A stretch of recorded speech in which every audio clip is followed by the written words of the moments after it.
I recently read The Warren Buffett Way, Investment Strategies of the World's Greatest Investor by Robert Hagstrom Jr.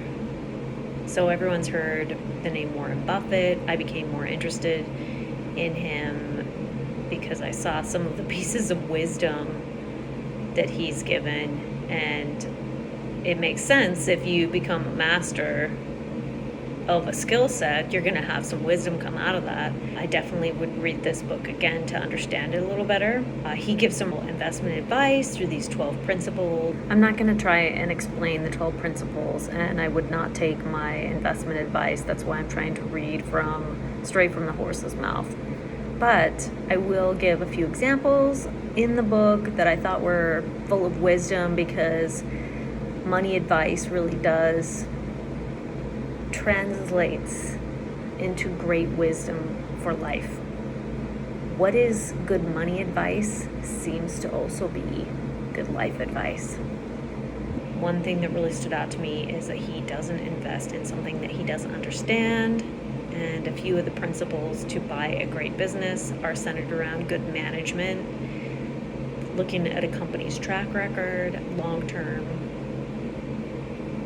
Even if you're not interested in investing, there are quite a few pieces of wisdom. My favorite analogy he gives is comparing the stock market to night and day, and going off memory, like basically half the time it's night, half the time it's day. When it's night, you're not angry that it's night.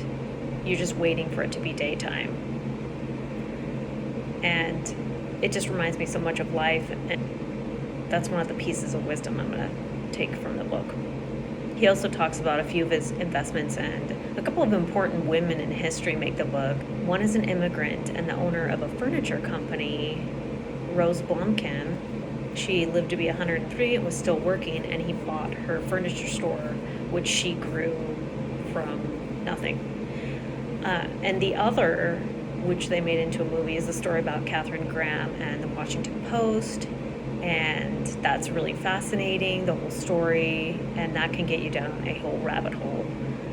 He has a real gift for explaining things, and another example he gave was comparing the stock marketplace to a friend, and how the marketplace is just up and down. It's up, it's down, it's up, and it's down through in just one day.